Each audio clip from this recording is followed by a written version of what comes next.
What's up? This is the Bone Collector. I'm walking with my man Thomas Scott, and we're here to break down buckets and breakdowns. I'm Coach Thomas Scott, and if you're listening or watching this podcast, it means one thing. You want to learn how to get buckets from the best in the world. This is the Hoopers Podcast. This is Buckets and Breakdowns.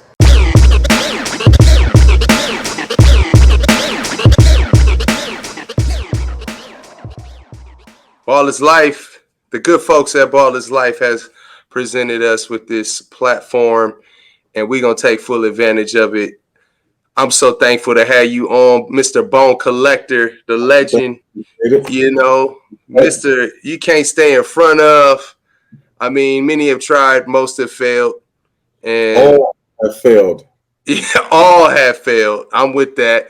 And, you know, I've been looking at some of your old highlights, man, your current highlights, the stuff that you got going on right now. But I really want to start from the beginning, man. Coming from Pasadena, California, is that correct? Yes, sir. Born in Tyler, Texas, raised in Pasadena, California, during a time when basketball was everything, you know, the early 90s and, you know, the mid 2000s. Basketball was on such a high level and people were trying to create lanes for themselves throughout that whole time. And I had the privilege of being in LA where there was, you know, a legend around every corner. So, you know, that was my, you know, a sort of introduction to the game. No doubt. So during that time, let's go to that era because, you know, there was a period where, man, the high school teams were going crazy, the street ball, the pickup runs, the summer pro leagues were going on. Talk about some of the guys during that time as you were coming up that you either looked up to or you went up against before you became the Bone Collector. Yeah, it was. It started off with a lot of guys that you wouldn't know about, street ball guys. But then it went into some guys that people may know about, like Reggie Cotton, Robin Kennedy, Eric Holmes. Sick with it. Yeah, sir. Shea Cotton. Oh yeah. And then it went to, there's a big LA crowd that was full of just amazing athletes from Kenny Bruner. Bad Santa. Yep, all the way to, you know, we can go all the way to Barron and Gilbert. Even though they were pros in the NBA, they played with us. So just that caliber of players. And then right before my era, then you got, you know, like Jay Kidd and those guys, and I could only imagine that tier of athletes that came along that tier. And then right before them, you got the Stacey Augmans and the Tracy Murrays, and Zach Valens. And so there was so many tiers to the game, you know. And by the time I was, you know, getting the name solidified, I was thrown in the Lions Den with a lot of guards that were top tier. And then I had the privilege of playing against Jamal Tinsley in California before I met him in New York. So, you know, with that combination of all those guards, I mean, that was probably the easiest way for me to test myself because everybody was, you know, those are guys that I just named were all, you know, NBA bound. Yeah, legendary dudes. And, you know, you named some Pasadena legends, Stacey Augman, Mr. Plastic Man, Tracy Murray, one of my big bros. And yeah. I don't know if you remember this, but I went to Pasadena City, and I remember first time I got to see you in person, obviously heard a lot about you, and my roommate, Terrell Stovall, I'm throwing him out there.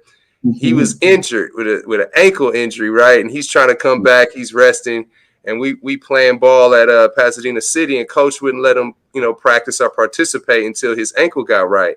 For some reason, you know, Hoopers, we just can't sit around. So we decided to go play at the Boys and Girls Club. And who we run into? Yourself, Mr. Robin Kennedy, and my man, the Spin Master. Eric Holmes, yeah. Yeah, Eric Holmes. Yeah, and Horace Wormley, those guys. And, you know, I'm from the West LA, but, you know, my boy's from Inglewood. And, you know, we knew you guys hooped up there every now and then. And my boy was like, you know, they ain't that nice up there, man. Them dudes they street ballers. They ain't real hoopers like that. Man, let me tell you something. I remember sick with it, through the ball through his legs in a fast break situation in transition. And you did this move from the corner. And I don't know if you still remember this or you still do it to this day, but you did this move called the Circus. where you Hesi that man, and then you threw it through his legs, and I tell you what, he was stuck in mud, and he looked at me. I said, "I told you they cold." Man, I do recall a lot of those scenarios. I do it so much I can't recall in particular, but that reminds me a lot of of my. That's just my childhood. That was just it. We get people coming in the gym testing us all day. The one stigma about basketball before, no pun intended, before people said that guards dribbled too much. That was a stigma that once you're doing all that ball handling, you can't hoop. So we were breaking those odds up there because we had actual guys that were pros, like, to set the tone already. Stacy and Jock set the tone for all guards in Pasadena because they went to the NBA. And then we had another tier of guards who were, like you say, Robin and Sick and those guys. Those were, E. Holmes went on to go to Portland. Robin Kennedy went on to play pro basketball. And then the tier just kept going on. So I could see, those scenarios where people would want to do that and test us out. And you guys were not slouches at all. The thing I loved about Pasadena and just in that environment, you wouldn't run into your typical, oh, he's not very good. Anybody you ran into mastered part of their game, and they made you change your game. That's what made me better. So, yeah, I could dribble a lot, but when I ran into certain people, I would have to shoot. My moves remained the same, but, the knowledge just grew. So, shout out to you guys too for your work ethic and all the basketball y'all put in to keep us in that mind frame. No, I appreciate it. And, the fans here, everybody that's watching this podcast, I think they're really excited, one, to hear you speak, man. We've seen you do work. We've seen you in the parks. We've seen you at the Ball Up. We've seen you at the Drew, different venues. And they don't really give you guys like post-game interviews and different things like that. So I feel really privileged to have you on here to really tell your story and shed light on, your work ethic and how you became who you were. So, you were in Pasadena, you're playing ball. I want to know, how did you end up going to New York City? Like, what brought you there? So in Pasadena, it was it was a heavy gang environment, and my father, and I was an art major in high school, and my father wanted me to step away from basketball my last year to focus back on my skills and my grades. And my skills didn't mean basketball; it means my art skills, because I was, the same as I am in basketball, I can do the same thing in art. So he made me kind of sway my attention towards that direction. And then, unfortunately, being a young kid, but around those areas, I ended up getting incarcerated. For the short stint of time I was incarcerated, I had the opportunity to grow as a person. 3 years of my life taken away because of some decisions that I, chose to make as a young man. So the third year, the last day, it's not even funny. It's just like it was destiny almost. The last day, I'm getting ready to walk out and go get on the bus. The guard says, "You have one," he tells me, "You got 1 more hour in here." And I'm like, man, I want to wait by the gate because I'm ready to go. And in the hall, the rec hall, they're watching the MIxtape, Volume 1. So I stopped. I ended up spending 3 hours in there past the time I was supposed to leave, watching that tape over and over again. Like, this is crazy. Like, where is this at? So literally, I had no game plan. I was going to come back to Pasadena and just, try to revamp my life. But literally, after I watched that, I took the little money I had and I got on a plane that day and flew to New York. And I had to go through some things and trials and tribulations for about 9-10 months. And years later, I was the bone collector. So, we talked a little bit, man. You told me a little bit about how you were just at the parks. Nobody knew who you were. And then somebody gave you a shot to play. Yeah. How did that happen? So I would just go out to the parks and just do my thing. And people would wonder, like, who is this guy? And where'd he come from? And so on and so forth. And then the one guy from New York, shout out to Jay, he said, man, I want to see if this works in a real game. Does this work in real game? So he invited me out to Rucker for that next season. And I ended up making somebody fall like the first, year. I don't, people think I'm exaggerating, but when I say for a year, I mean every day somebody would fall because I was playing everywhere, outside, inside, Rucker. Somebody was falling, and people would start getting the word of that. So my first nickname was Body Bag. They were like, Mm. we were walking around bodying everybody. Hmm. So, he once he gave me that shot, he also took, because he was a great athlete himself. He also showed me all the great athletes that were around. So shout out Julius Hodges and Sham God and Speedy Williams and Kareem Reed and Jerry McCullough and all those guards I had to play against. I had to go through the fire of playing those guys. And huge shout out to Sham God and Speedy Williams. The first day I got to New York to my real challenge, they took me in the gym and introduced me to something called 3 dribbles. I already played it in California, but I wasn't very good at it. So when I played them, they took away my dribbling ability because you only get 3 dribbles. So I didn't really want to play. And they were like upset, like, yo, you can't think about it like that. You got to work on your game. So I watched Sham and I watched all those guys, there. And excuse me, there's another guy I'm missing, Headache. Oh yeah. And Tim Gittens was there as well. I watched them really manipulate their shot selection in 3 dribbles, and that changed my game forever. And because I realized that in order to play sports, you have to be an assassin at what you're good at, and it doesn't take more than a few seconds to get what you need to get done. So it made me more efficient, and I ended up winning MVP, several years in a row because of that mindset. I averaged over 30 points for over 4 or 5 years up there, and Wow. that experience, literally, gave me the blueprint for what I needed to do there and to get accomplished. So, shout out to my guy when he had allowed me to join that team. And I was on the team with ridiculous guard. His name was Corey Williams. They called him Homicide. His name is Corey Williams. They called him Homicide. He was like probably the nastiest scorer I saw ever on my team. He was just like, he didn't have to shoot. He would just score on you, going right. He can go both ways, but he would only go right. I was just confused at how then we played one-on-one a lot. And he showed me just timing. When you want to get to where you want to go, you don't just rush there. You take your time, you make your smart decisions. And with all the handles I had, I combined everything. And it was a problem all over New York. I was burning everything down. In my opinion, I felt like I was on the same level as Skip and all those other guys. Absolutely. Shout out to Skip. I got a chance to play with Skip in some summer pro leagues, Hunter College leagues, some East Orange, New Jersey leagues when my pops was coaching in New Jersey. Got a chance to play with Anthony Mason, rest in peace. And, it was really dope for me to play with guys you seeing on the tapes doing all these crazy things. 'Cause I love them N1 tapes myself, and I always loved the street ball game and tried to incorporate it in my game, but it just didn't work out that way. But what I loved about you, and it makes sense now having this conversation, is that you said you were into art, drawing and being real creative. Yeah. And you made a point. You said you could, it was like kind of like how your game was. You were like that in art. Yeah. How did you come up with some of these things that you were doing in terms of just ultimate freedom and creativity?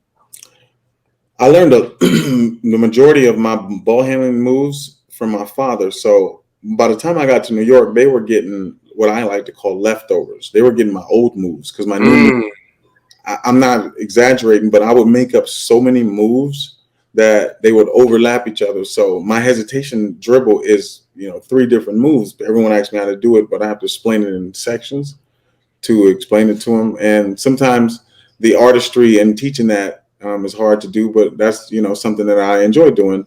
And then to create those moves, to be honest, I didn't have, a lot of my friends have video games and, Street Fighter and Mike Tyson Punch Out and all that stuff.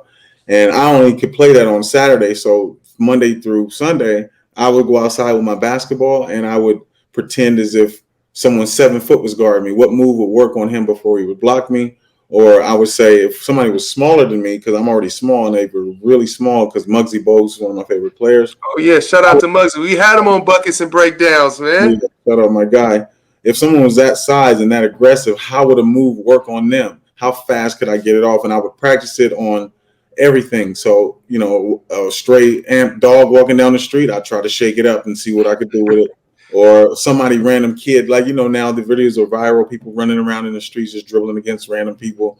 I would do that every day, like until the point where even the lines on the streets, I would make sure I wouldn't step on certain lines. I would get different dribble sequences with certain light poles and certain street signs, and so one block I need to sprint up this block and only use my left hand. And as you can see, as I break it down now, I remember it like it was yesterday because I still practice it to this day, all those little techniques to create new moves. And I've already created 3 new moves. I just, they can't, to be honest, I can't get people to guard the first 2, so I can't work on the first. You can't get to them. So it's more of a progression, right? If you can't stop the first one, why I need to get to the second one? If you're not taking the bait for the first, right?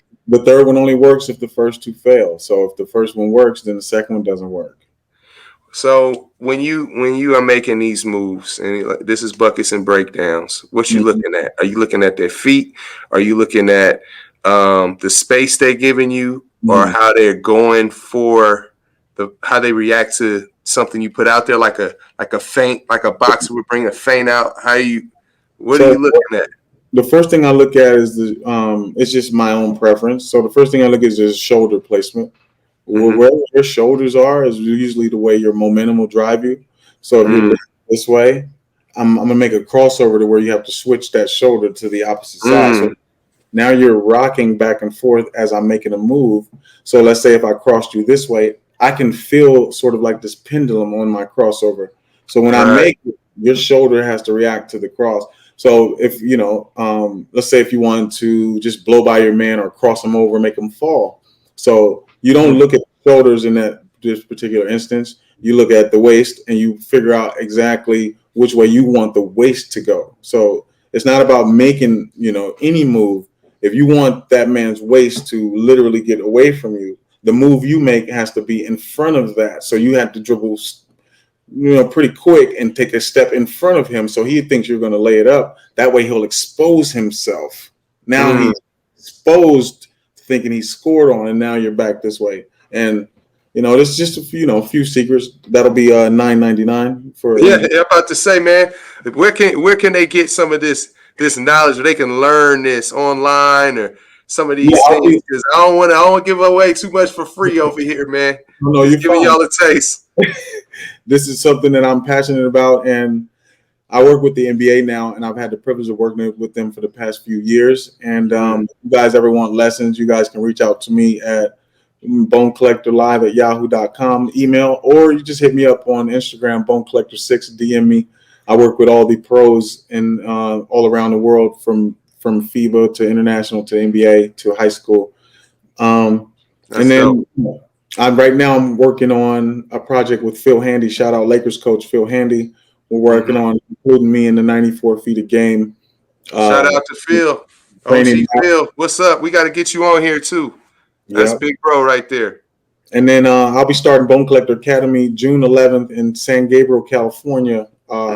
It's in-person gym time. It's going to be some of the most intense training because I'm getting ready to go and play international basketball in January, February time. So I'm training on a high level. Yeah. So when you guys come here to this training, if you guys are, welcome to come, please bring your hard hat because we're working hard. We're learning new things. And the first thing we do in our camps is we get our in mental shape first, because you can't physically do anything if your mind's not in shape. So I agree. It's sort of a screen check. I want to know exactly what kind of person you are, why are you training, what's your goals and aspirations, how focused are you on the world around you, what's your spiritual life, because all those things are important to me. If I'm going to include you in my life and my training process, it's going to be something that I have to get personal with you with, so I can, because I can't give you my handle. I can increase yours and then give you a couple of tricks to help enhance that. So I would like to know the person before I try to enhance what they do, so I won't be judging them so much instead of helping them. Man, I respect that. I work with a lot of people, different levels, and that's key to tap into what's going up top. And and the heart and the competitiveness, they got to have that. But the skill and development, you can collaborate with, and your experience, people are gonna come to you because you can do something that very few can really do. And any kind of information and tips and anything, that's worth the investment, in my opinion. You know, shoot, I may want a lesson, you know, so make sure y'all tap in with Bone, because he's got some great stuff. You've seen the clips. So I want to tap in even more, because when I'm working with people or I'm around pros, people only see the finished product. People will see people doing stuff on the court. Now you got the workout videos going on, but people don't understand the body and the maintenance that goes in to the body. When I see your frame, like your legs, your calves, you know, they look like they just full of power. And you, for the stuff that you do, you maintain a certain level of balance and recovery after you push yourself forward and left, right. Yeah. What kind of stuff do you do for your body to keep you in that type of shifty space that you're in? It requires me to, in order to keep my body in that type of shape, because I am 42 years old, and because I am my age, it's harder to compete with the top athletes, the Ja Morants and the Damian Lillards and the Zion Williams of the world. But that's a challenge that you can meet. You can meet that challenge if you start with the way you do your intake and the things you're talking about with the body. So the first thing I try to do is I watch the things that I eat. What you eat is what you're going to produce. So I make sure that I'm not eating the wrong things. And then number two, I treat basketball, especially now that I'm getting ready to go play over across the water. I treat basketball as bigger than a job, because you get tired of a job, unfortunately. Right. Jobs, you get that up and down kind of feeling. Maybe not tired of it, but you get that weariness. Oh, I got to go to work. So what I chose to do is take basketball and push it to the extreme. What does overworking look like? Underworking. I felt that. I know what that feels like. So what does it look like to get up at 6 a.m. and work out? How does that feel? So I talked to a lot of pros, and I asked them their regimens, and I've had the privilege of going into some NBA practices and trainings because I work with the NBA and the G League. So I watched the whole regimen. I took notes. Shout out to Tony Allen. Shout out to all the guys all the guys I've talked to along the way. Slow Mo out in Memphis, and my guy Jay Crowder out in Phoenix. I asked a lot of people a lot of questions about what they do as pro athletes every day. So I took that blueprint. I realized that they don't practice once a day; they practice 3 times a day if they're gonna go out and do it. I realized that each day is separate for certain body parts and certain range of motion exercises. So I incorporate that into my weekly schedule to make sure that those things and requirements are met. So by the time I'm hit the basketball court, I've done 4 days of work for the body, whether it's plyometrics, stretching, yoga, water work, running, jump shots. By the time I'm playing, I'm tuned, I'm ready, I'm ready to go. And I think because of that, people put me in these categories and these echelons of great athletes, and I appreciate that, because I guess that's what the blueprint is. If you want to be good at something, you work hard, and with that all combined, it gives me the edge, because if I'm, quote unquote, a LeBron Westbrook type athlete, those guys are, freaks of nature when it comes to their physical abilities. If I can work at not even, just a small hint of what they have on top of all the stuff I have now, then I become a completely different weapon. And that's what I'm aiming towards when I go play international, to be the first player to literally almost average 20 assists with no points and on purpose or something like that. So they know it's such an easy task, and I can and when you master pick and roll, I watch Chris Paul a lot. I work with Dribble Too Much.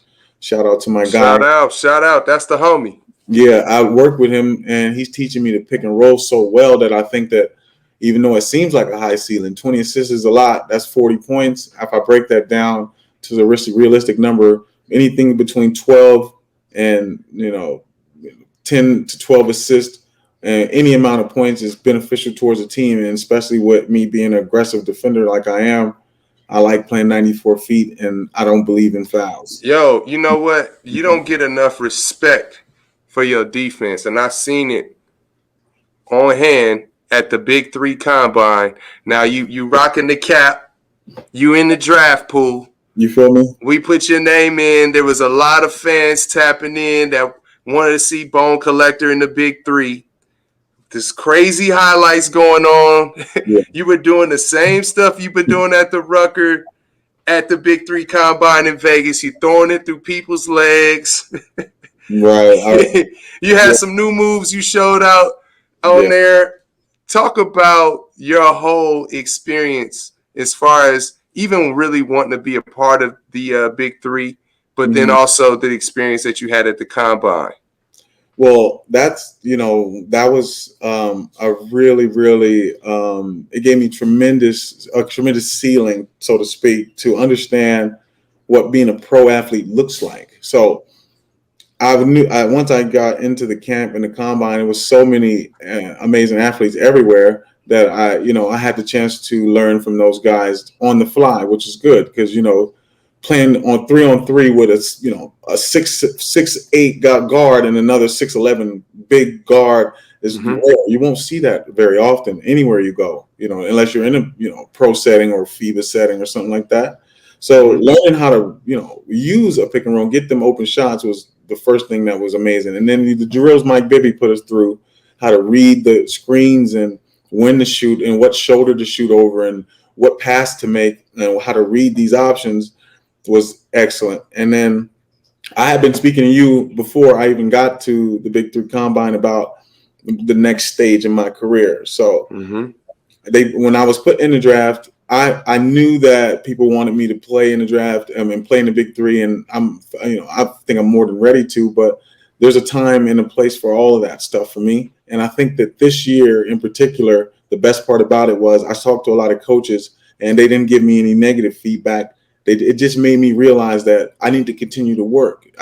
Although I did not get drafted this year, I will be contending and pursuing because as long as I'm good enough, I think that, I will draw the right attention and I know how it works. And those coaches told me some things that stuck with me for a while. And they said, when you don't get drafted, that doesn't mean anything. It doesn't make you or break you. Damian Lillard was undrafted and they didn't start breaking down these people and all these, and they made me realize that that's your motivation. Your motivation starts from there. So kids, it doesn't really matter for those who are watching. If you're working hard and let's say you don't make it, I am a prime example. You don't turn your system off. Oh, I didn't get the opportunity. No, I talk to this man, weekly about just different ways to be a better player. I'm learning anyway. I still win because I'm going to aspire until I get it. And, that's the drive that you need because the journey is going to be great. Once I get on a team, that's going to be good to, as well. But this journey is something I can teach somebody. There may be a kid coming along that maybe didn't make his team or whatnot. And fortunately enough, when I say that, I still got picked up by, 3 different teams internationally. So That's awesome.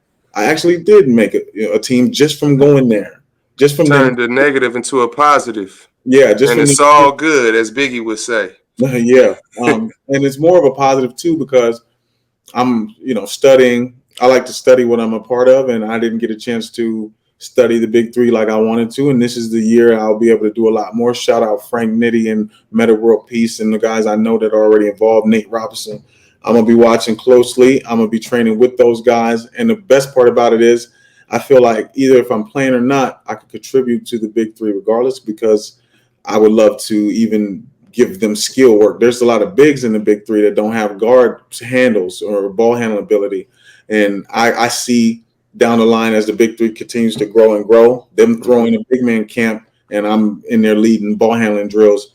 That's something just me being positive, thinking, in the future, and these are things that I always think about when it comes to trying anything that you pursue. Yeah. I did so well in my opinion because I literally tried my best to make sure I was playing defense without fouling people, and I didn't get called for many fouls at all. So I felt great when I left there that I could compete on a high level against some of those guards and bigs who are, top scorers. Yeah, I saw it. I mean, I seen the clips. I think even the highlight show that went pretty viral, and we saw that you played on both ends, and that's something that is awesome to see. A lot of people that play offense don't play defense, and one thing I noticed when I was looking at those clips, you have this pat that you do, right? Like pop, pop, and you always almost like you're not double dribbling, but it Oh, looks yeah. like you about to pull up every time, pop, pop, and they can't time it.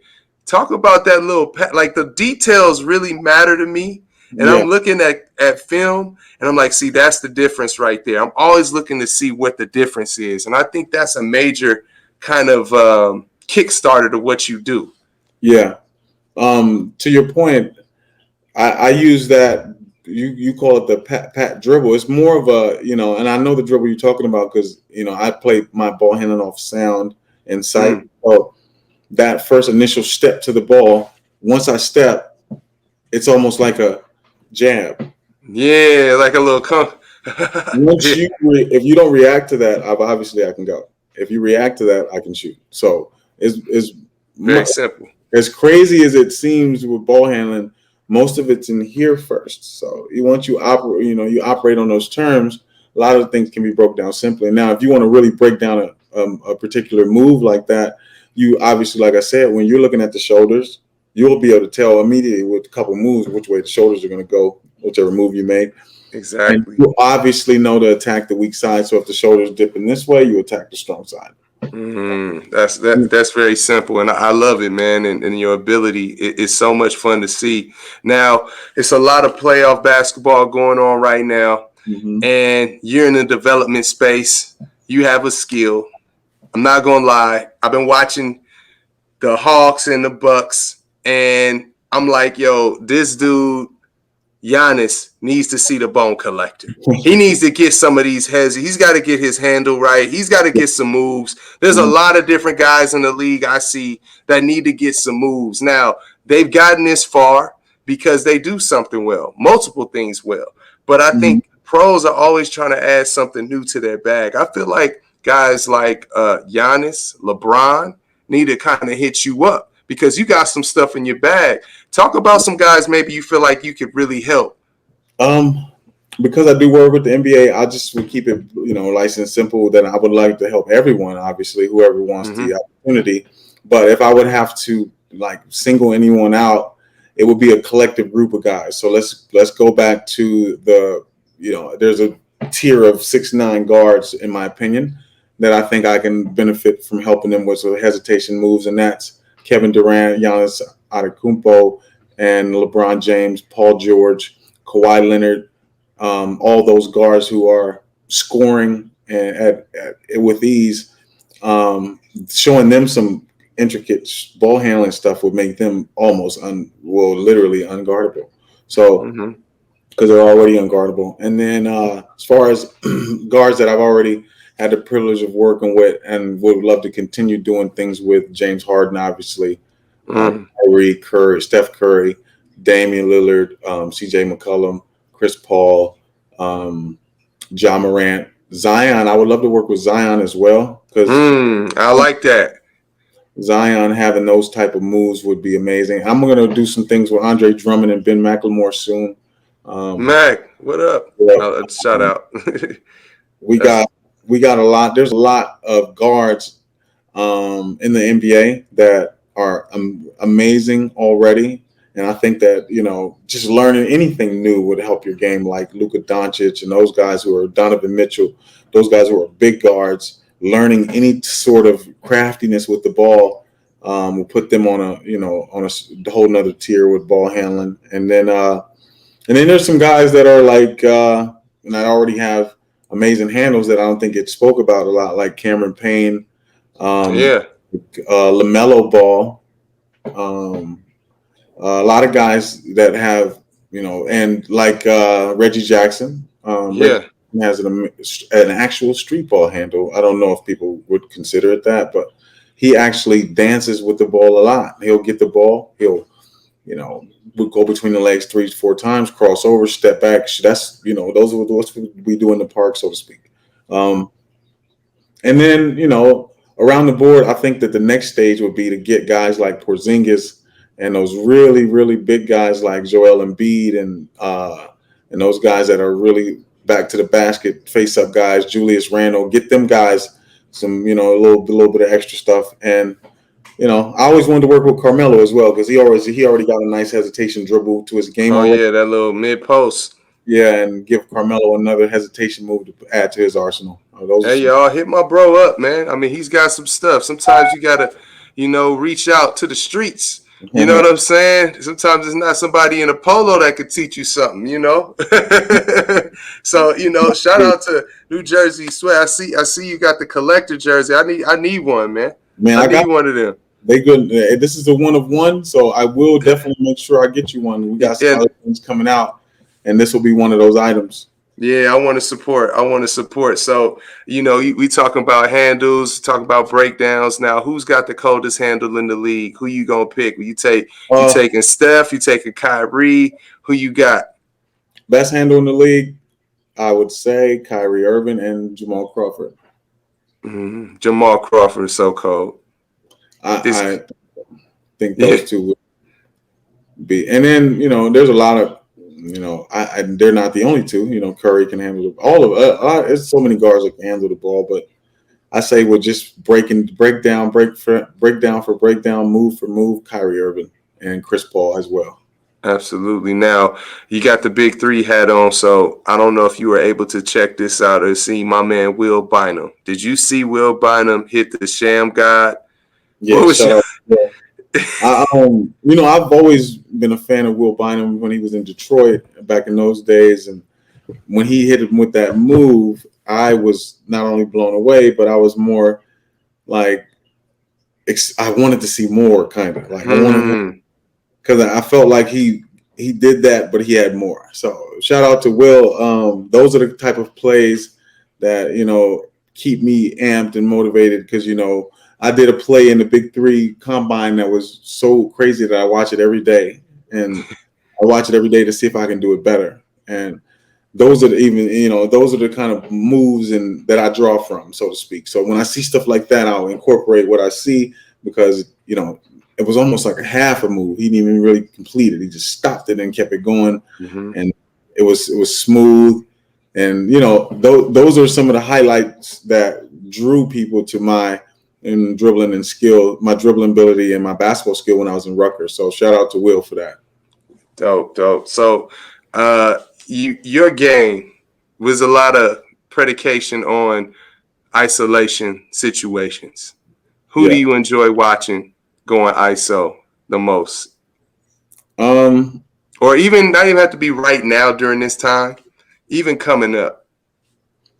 I liked Iverson, obviously. I liked Kobe. I like T-Mac. I like Steve Francis. I like Damon Stoudemire. I like Nick Van Exel. I like Grant Hill. I like Penny Hardaway. And I liked Elijah Wan. And I also liked, if I'm pronouncing the name right, Mahmoud Abdul. Oh, Mahmoud. Hey, I got a special guest for these fans. He's on the way for Buckets and Breakdowns. Mahmoud is one of the GOATs. And I love seeing him play every week in the Big Three. Yeah, for sure. His ISO game, nice. And then moving on, it got, I liked Gilbert's ISO game. I liked, I used to like, I still do. I like Darren Williams and Baron Davis ISO game. I liked moving forward to KD, James Harden, Kyrie Irving, Damian Lillard, Ja Morant. Now, when we talk about NBA now, everybody's ISO game is pretty nasty, so it's hard. It's pretty nasty right now. Just name the starting guards on every team. Just throw them all in there then, too. Because every team got two guards that'll give you 40. Every team. Absolutely. So we talking Bradley Beal, Devin Booker, I forget this guy's name, but the starting guard for the Utah Jazz, Donovan Mitchell. Oh, Donovan Mitchell, Mike Conley, Jordan Clarkson. Come on. So everybody I'm naming literally they got, and that's what I like about the way ball handling is evolving, which is good to your point. I believe that those are still the remnants of the old mixtape days still lingering now. What's the new? What's the changeover? And I think I can, kind of push that into the forefront with some of the new tactics I use for basketball. There's definitely more freedom in the structure than there has ever been. somewhat, I feel like, Bone, I wish you were like 15 years younger, because the stuff that was frowned upon then is actually embraced now. Because what happens is coaches have plays, they break down, and you Yeah. got 6 seconds, 5 seconds on the clock. You can move it around a little bit and get something out of it. But at the end of the day, you got to have that special guy that can put a bucket up. And I know you could have did that. So I still do. absolutely. Well, Well, I'm gonna. I forgot to mention Trey Young. Oh, yeah. anyway, Ice Trey, I love that. So I got a little moment right here I like to do on buckets and breakdowns, kind of a fill in the blank. There's no wrong answers. First thing is, who has brought the best out of you? It could be somebody that you went up against, somebody that coached you, anything. Allen Iverson. AI. Okay, now the coldest go-to move of all time. Sky hook. Oh, I was going to hit you with something. It's a tough one. It's one of these barbershop questions. Okay. The sky hook or the fadeaway? Dang, that's tough. It has to be the sky hook. He's the only one that can do it. He wins. Everybody can shoot the fadeaway. Nobody can shoot the sky hook. So, and you know what? I just want the sky hook to come back. Like nobody can do it. What do you mean? He's the only one. I think anybody could do something if you just spend the time to do it. Like an old school sky hook. Our big fella, Mamadou Njai, who's gonna be playing in the Big Three. I would love for him to just, if he can't get to just sky hook that joint, right? But okay. I think that it's hard to say that because Kareem did the sky hook because they told him he couldn't dunk. If you recall, you right. They took him out of college, so he made a shot up from not being able to dunk. He was still kind of dunking then, in my throwing opinion. it in, yeah. It was one of the coldest moves. Frank Nitti said the same thing. So you and Frank Nitti with the sky hook. Okay, now we talking about moves. Okay, will you take the Iverson crossover, or the James Harden? The James Harden step back, but he still takes you. Sometimes he just goes straight. What you rolling with? I think you're gonna say AI. I mean, look at the jersey. I'm going with AI. All right, so now this is a personalized question for you. Okay. As I've looked at your clips, you spun people in circles. You've broken their ankles. I can show you one right now. I just did today. you breaking their ankles. You made people buckle. You've thrown the ball off people's heads. What's the most fulfilling out of all of those things that you were able to do? What's the one that you're really trying to go for? Oh, man, now this glad you asked that. Now this is going to be something that if anybody's listening, I hope they remember this. I never intended for people to fall. I didn't, when I was 18, I didn't say, man, they're going to know me for making people fall. Watch. And no idea that was going to happen. But I've always studied martial arts, and my favorite martial artist is Bruce Lee, rest in peace. And I have an objective when I play, and that's it's science. So it's going to sound weird, but basketball for me is science. When you fall, I put an equation together and I'm making the right moves for you to hit the floor. Always, when you hit the floor, it's not for you to fall. It's just so I can get an open shot. It was never intended for those purposes. Social media made it very popular and it looks funny, of course. But the whole objective is to get you completely out of my way by doing the most effective move. And the move has to affect your feet. You can't do anything with your feet. So, to answer your question, I'm looking at seeing how your feet work. If your feet ain't together, you're going to be in trouble. Absolutely. Well, look, man, this has been a special experience for me, as I've always been a fan. I wanted to give you your flowers. I want people to appreciate what you've been able to do for the basketball culture, basketball fans around the world. You really just had the world by storm, and you're still doing great things, helping people, developing people. I hope my platform helps bring more people to you and bring eyeballs to you and what you're doing, because you're a special being, man. We appreciate you here. And tell the people, you know, where they can find what you got going on, any merch, any drills, YouTube channel, IG, all that. Yes, guys. Thank you guys for tuning in. Big shout out to my guy, Tony. Tony, hey, I'm T. Thomas. You call me T. Scott. It's all good. My guy, Thomas. On Buckets and Breakdowns, one thing I do like about what you just did is you gave me the opportunity to explain those steps. And sometimes when you explain those steps, you might be a little bit uncomfortable sometimes getting into your mindset on how you particularly do something. So this show in itself, I think, is needed, because these are topics that aren't really discussed. I never had someone ask me, what's the science, or how do you break down this move all the way through and thoroughly? So, this is something that, I think I'm looking forward to even coming back again if I'm able to, and we're going to do it for more things. Overall, guys, I want you to, if you want to work on your handles and you want to, meet me in person and work on some things that'll make your game better, you can reach me on Instagram at Bone Collector 6. On July 11th, I will be starting Bone Collector Academy in San Gabriel, California, where there's live training. We'll do a lot of, things that'll enhance your game from the physical aspect as far as, your body, and then the recovery aspect as far as taking care of your body, and then also the skills part as far as making you a better athlete.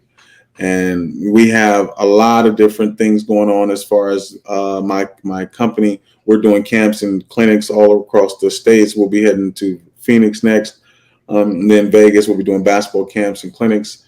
And then, I'll be working and getting myself prepared for my training for international. If you guys have any questions, you feel free to hit me up on any of those social media sites, from Twitter to Bone Collector 23 and Instagram Bone Collector 6.